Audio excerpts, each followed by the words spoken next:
गोटे 13 वर्षर झील को घर को डाकी नहीं 50 वर्षर युवक प्रथमे ता गोड़ हाथ को बांधी मुहरे कपड़ा दे 13 वर्षर झील को घर भितर दुष्कर्म कर हत्या करथिला। पुणी जो 13 वर्षर झील को दुष्कर्म कर हत्या करथिला सेही झील ही 50 वर्षर युवकर झील सह पाठ पढ़ुथिला। माने झीवर सांग को दुष्कर्म कर हत्या करथिला झीवर बापा। आसंतु पूरा घटनाटी जानिबा से कौन पाई से झील को दुष्कर्म करथिला आ काहेकि हत्या करथिला पुणी निज झील बयसर झील को। यही घटनाटी होची पंजाब रो जलंधर 22 नवेम्बर 2025 संध्या 4टा बेड़ को गोटे 13 वर्षर झील निज सांग को देखा करने को जाइथिला। सांग घर को माँ को मध्य कहीकि जाइथिला ता सांग को घर को डाकी आनिबो अल्प समय भितर पुणी घर को फेरी आसिबो बोली।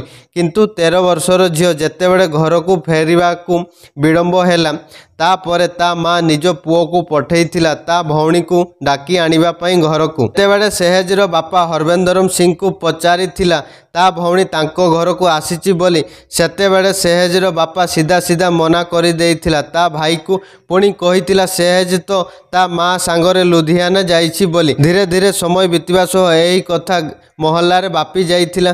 गोटे 13 वर्षर झील हठात एमिति गायब हो जीवा कथा काहाकू विश्वास हो नथिला। तापरे झीवर माँ आउ किछि मोहल्लार लोक माने मिसी मोहल्लार जहाँ जहाँ घरे सीसीटीवी लागिथिला सेही सब सीसीटीवी को चेक करने को आरंभ कर देइथिले। आउ सेमान को देखा मिलिथिला सेही 13 वर्षर झील निज घर बाहरी सीधा ता सांग सेहेज घर भितर को पशिथिला। किंतु सेहेजर बापा हरवेंद्र सिंह तांको घर को झील आसी नहीं बोली मना करिथिला। पीड़ितार मार मनरे किछि किछि संदेह बहुत सारा भय आसुतिला। संध्या 6टा समय पुलिस को फोन करी तांको झील मिसिंग होइथिबार रिपोर्ट देइथिले आ पुलिस को सबु कथा कहिथिले। पुलिस वाला खबर पाई घटनास्थल रे पहुंचीथिला। प्रथमे मोहल्लार 2-3 जन को पचारा उचारा करिथिले तापरे हरवेंद्र घर भितर को पशिथिले।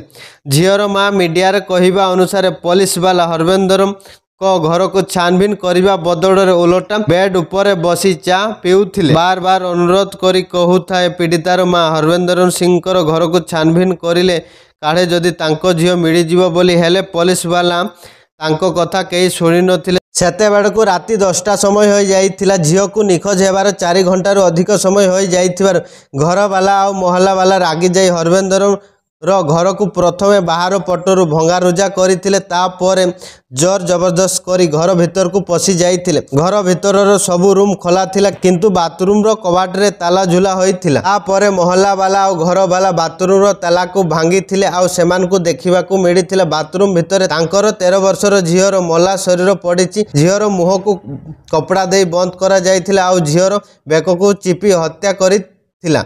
झीवर शरीर में बहुत सारा चिन्ह थिला एवं झीवर प्राइवेट पार्ट मध्य घायल हो जाइथिला।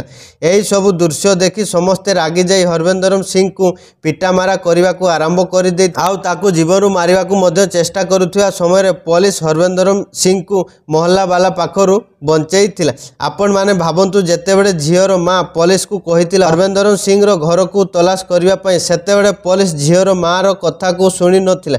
आउ जेतेबेले मोहल्ला वाला दोषी को माड़ मारुथिले सेतेबेले पुलिस आसी हरवेंद्र सिंह रक्षा करी गिरफ करी पुलिस स्टेशन को आनिथिला। आसंतु जानिबा हरवेंद्र सिंह किए।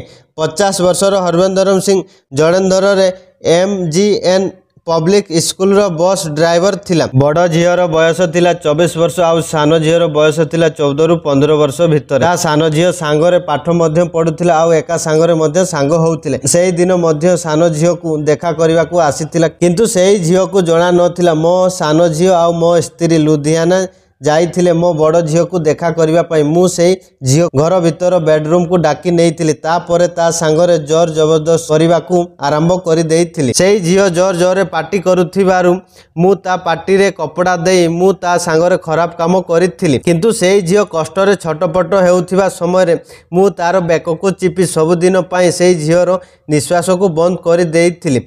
आउ तापरे सेही झीवर मला शरीर को बाथरूम भितर दे बंद कर देइथिली। मु समय सुविधा देखी सेही झीवर मला शरीर को कौनसी निछटिया जगह देखी फिंगी देई थांती राति रे। पुणी थरे आपण माने भाबंतु जार 2टी झील आउ स्त्री थाई पुणी निज झील बयसर झील सह खराब काम करी हत्या करथिला। आजिका दिन रे आउ काहाकू विश्वास करिबा एवं काहा ऊपर विश्वास रखिबा। पीड़िता झील निज भाई आउ निज माँ सांगरे रहुथिला। ता बापार कौनसी कारणरू मृत्यु हो जाइथिला 2 वर्ष तले, किंतु आज बिना कारणरू गोटे 13 वर्ष झीवर जीवन नहीं जाइथिला नर राक्षस। देखिबा आगो को पीड़िता को केते दिन रे न्याय मिलिबो आ अपराधी को दंड।